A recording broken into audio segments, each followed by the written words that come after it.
Good morning and welcome back to Music 110 Introduction to Audio Technology. Once again, I am your host, Dr. Clint. And this lecture should be a relatively brief one. It is intended as a sort of postscript to the previous lecture, Anatomy of a Computer. So I'm hoping to make this rather brief. And again, it's really important that you watch the anatomy of a computer lecture first, because this will make a lot more sense as something that builds off of those ideas and concepts. So in this lecture, I'm going to be focusing just on audio hardware. And really, mostly, this is the hardware that interfaces with the computer. So we're going to be looking at sound cards and digital audio converters and starting to understand how they interface with the computer and how the computer is designed. Just as a reminder, the computer is designed, the anatomy of or architecture of a computer is, I guess in its most simple form, is this cycling of data between these three hardware components: the hard drive, the RAM, or random access memory, and not to be confused with rapid eye motion, REM. Sorry, I couldn't help myself. And the CPU, or the computer processing unit. So all data is stored on the hard drive. Whatever application that you're working in, you're going to load onto your RAM, and all of that data is going to be there temporarily. Whenever you turn off your device, all that data goes away. The reason for that is that if you have a temporary holding place for data, it just is a lot easier to access. There's a lot less data for the computer to have to sort through, and it can kind of move it around. It can't do that on the hard drive because everything is written down onto disk. So the CPU then is sort of command central. That's what you use to give instructions to the hard drive, to what to load from the hard drive onto RAM, what to write from RAM onto the hard drive. Of course, there are a lot more components, but really these are the three most important components of a computer. We talked about the form of data that is being transferred between those three components as bits, or a bit is either a 1 or a 0. And all digital data is made up of just ones and zeros. That's what it is at its most basic, at its most fundamental level. And what makes that so powerful is that really at base, a computer only has to make one determination: yes or no. So is it a 1 or a 0? So everything kind of comes down to confirm if this is the case or not. And that is why we use binary, because the decisions are always at very base, just very straightforward, yes or no. Okay, so there are other elements of hardware in a computer, and the one that really concerns us in this class is the hardware that deals with sound. Any computer that you purchase directly from a computer manufacturer, whether that be in online or an Apple store or whatever, is going to have a sound card already installed from the factory in almost all cases. Whether it's a laptop, whether it's a desktop, whether it's a phone, you're going to have a sound card. A sound card is a piece of hardware that is designed for and dedicated to the processing of sound.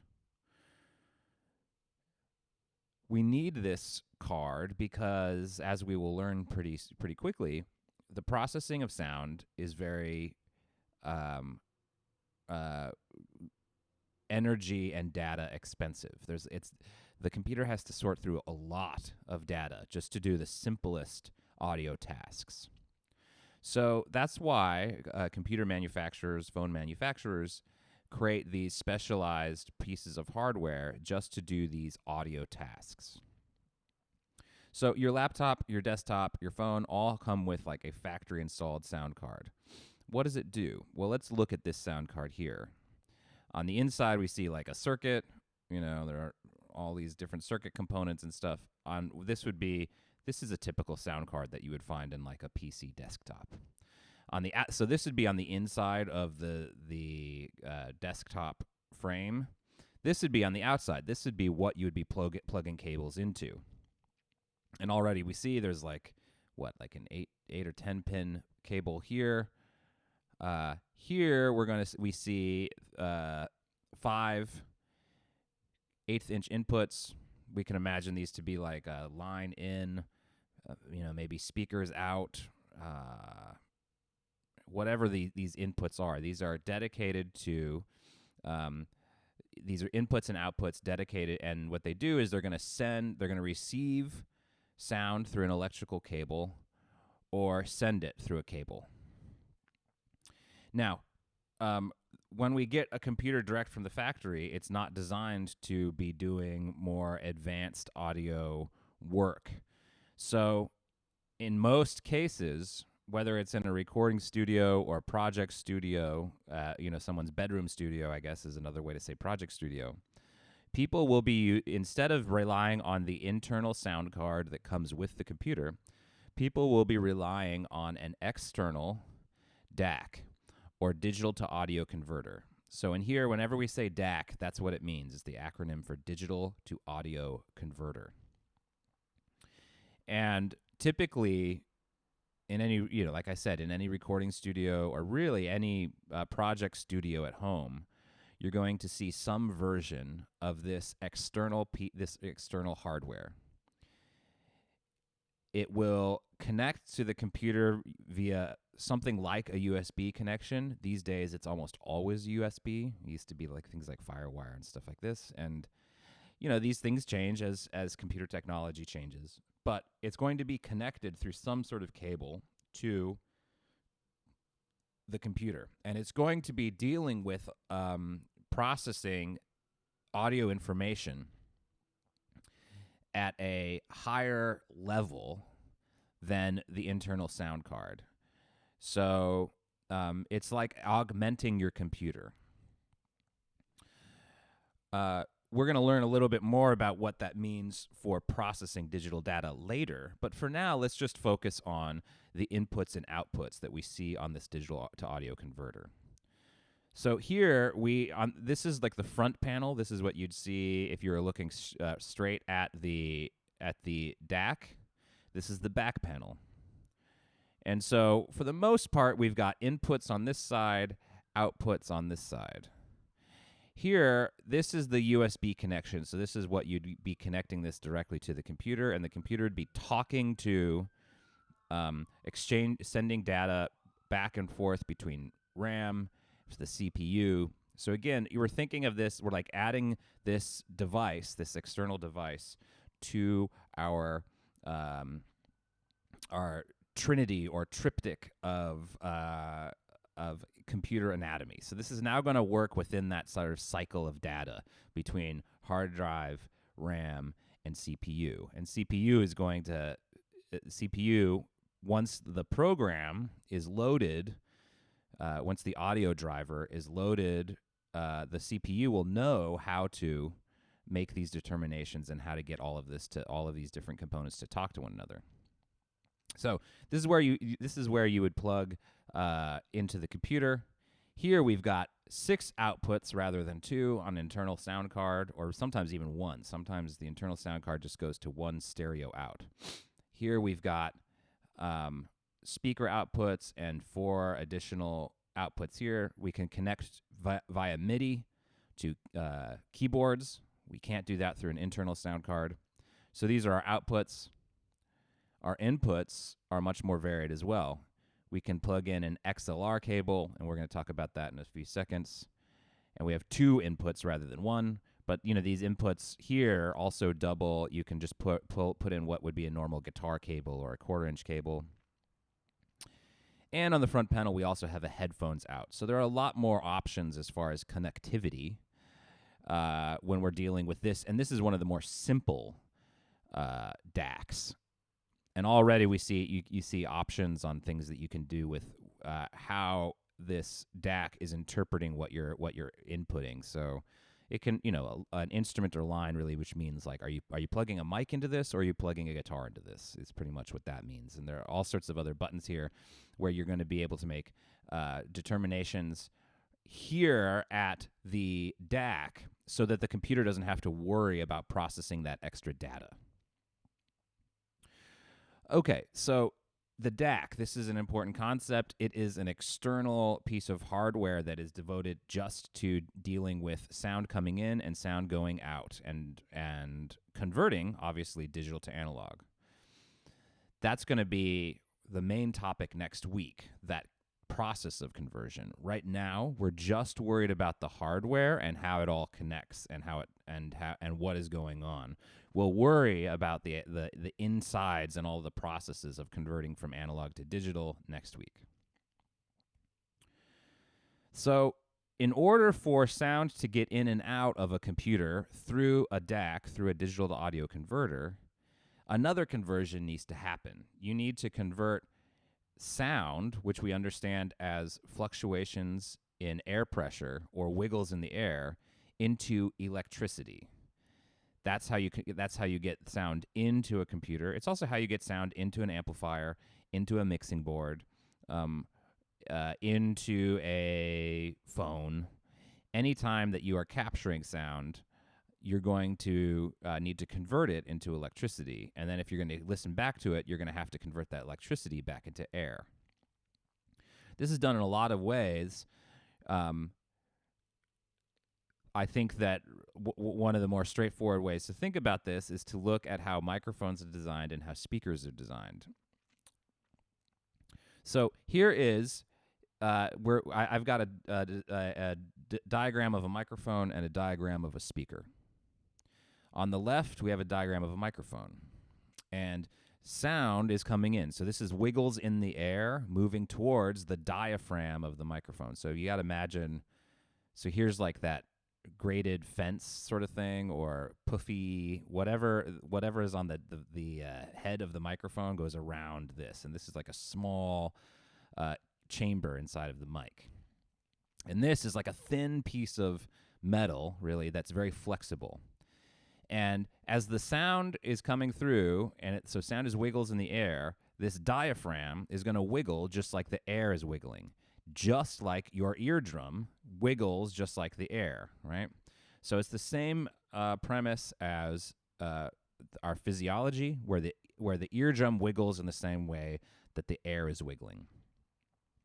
Here, unlike the physiology of our ear, this is not going to be sent into a snail that's filled with fluid. Instead, it's sent into a magnet. Now, what the purpose of the magnet does is it sort of suspends this metal tube that is connected to the very middle of the diaphragm, but it also polarizes these 2 cables that are coming off of the metal tube. It magnetizes them and polarizes them. And what that means is when the diaphragm pushes in, I might be reversing this. It doesn't really matter in the end. But when the diaphragm pushes in, you're going to get a positive polarity or a positive electron charge.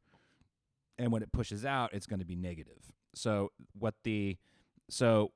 And now if you think back to waveforms, and we think of waveforms as positive values and negative values, this is really why, because when we're looking at waveforms, we're also looking at voltage. So here we've got, if the magnet is pushed in, it's going to create a positive charge. If it's pushed out, it's going to create a negative charge. So in other words, we're going to get a waveform, something that is going back and forth across a zero line. But rather than the zero line being air molecules at rest, the zero line will be zero polar charge to zero charge to the electrical signal. This electrical signal then would go into the mixer, would go into the amplifier, would go into the computer, whatever it is plugged into. A cable will come out of that and go to a speaker, and a speaker, really, interestingly enough, is just a microphone in reverse. So rather than capturing wiggles in the air and converting that into electricity with a magnet and a coil, it captures electricity with a magnet and a coil and converts it into wiggles in the air. So the polarized electrical signal in the form of a wave would come out, and you have the positive input and a negative input, and that would make the speaker driver, which is magnetized, move back and forth in just the same way that the microphone diaphragm was moving back and forth. So the idea is this microphone diagram moves back and forth in a very specific way. This speaker driver moves back and forth in that same specific way. And the reason is you have an electrical signal that is a waveform. So, yeah, and just as an aside, you can take like headphones, and you can reverse engineer them. Really, and all that means is plugging them into a microphone input anywhere, and you have to kind of yell essentially. But headphones work in reverse. Headphones can work like microphones because it's the same thing. Really, it's just like it's a diaphragm it's a diaphragm that is either going to drive something or be driven by something. And typically we use headphones, right, to be driven by whatever signal is going in, but we can send signal out from the headphone and use it like a microphone. So literally, headphones and most mics are like mini speakers, and vice versa. Of course, to get from the mic to the speaker, you need a cable. And here we see an XLR cable. And the reason I'm bringing this up is so that we can think about this electrical signal and make a more meaningful connection to what we learned about waveforms last week. So just as a reminder, so here's the cable. This would be where you plug the microphone into the cable. This would be where you'd plug the cable into the DAC or into the mixing board. So this is one cable. On one end, it has what we call the female end, and on the other end, we have what is the male connector. Just as a reminder, on the front of this digital to audio converter, here we see where you would plug in an XLR cable. We know this because we can see that here we have the 3 pins. This is where the 3 pins would plug in. And here's like that kind of ring that goes around. So let's go back to, here we see 1, 2, 3 pins and the ring that goes around. Microphone plugs in here. So why 3 pins? Well, an XLR cable is balanced. And the reason that it's balanced is because it's going to give you less noise when at the other end. So you're going to plug the microphone in, and the point of creating a balanced signal is to get less noise at the output. Okay, so how does this work? The reason I'm bringing this up is because this is a way for us to make a direct connection to waveforms from last time. So a microphone cable, right, is going to go a certain amount of distance, and as we've been kind of hinting at, our world is filled with electronic noise. Radio signals, any sort of appliance is going to generate electronic noise, and that is what we would call electromagnetic interference when we're talking about audio.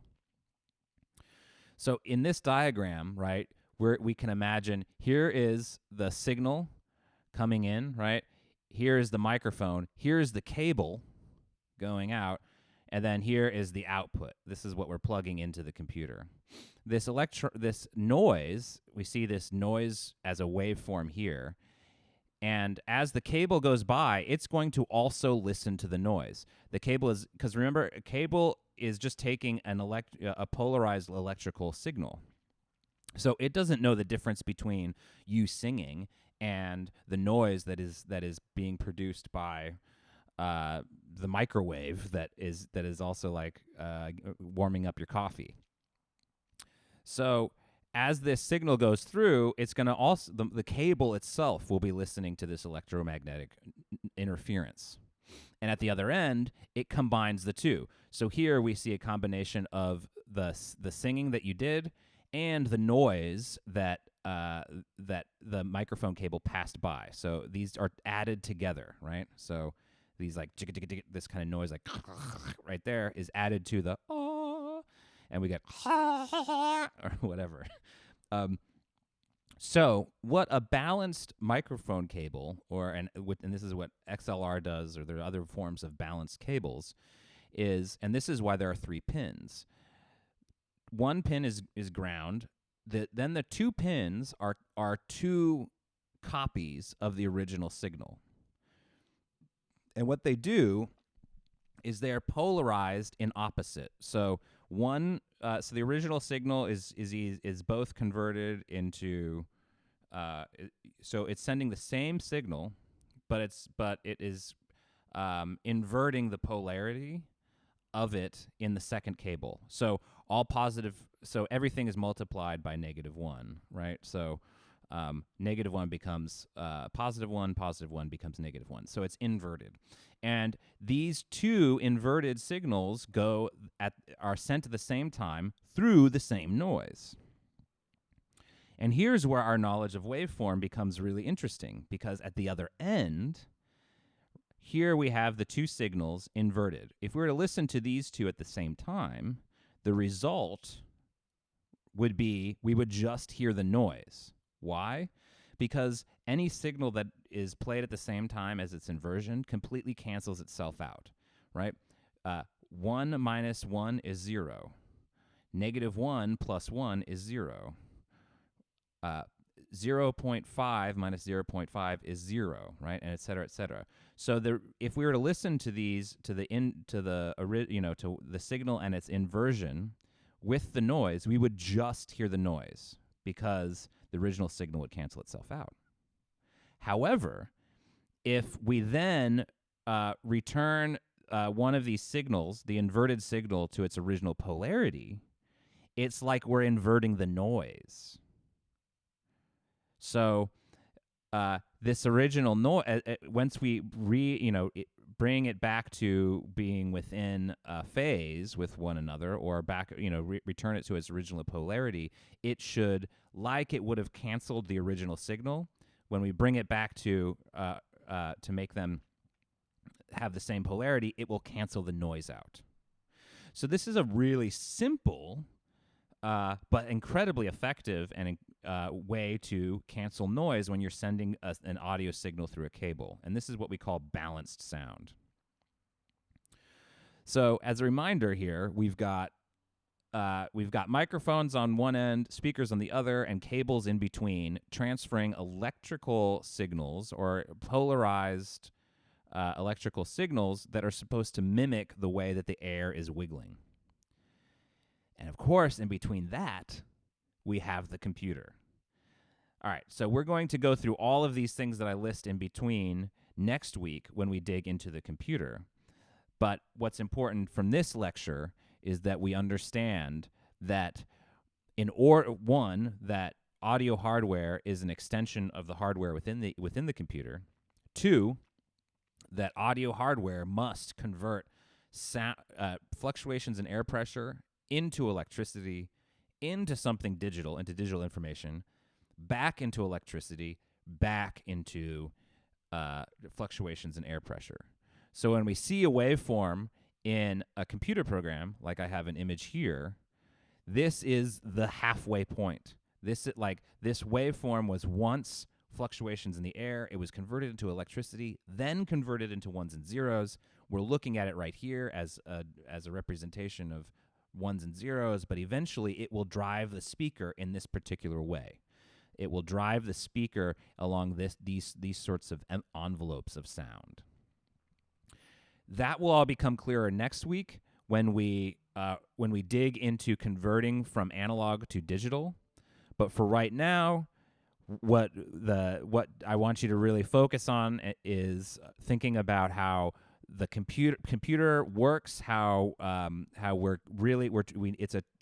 it's three-way it's a three-step conversion, or maybe six-step conversion, you could think. So we have to convert from air to electricity to digital to electricity to air again. All right. Have a great day, and I will see you next time.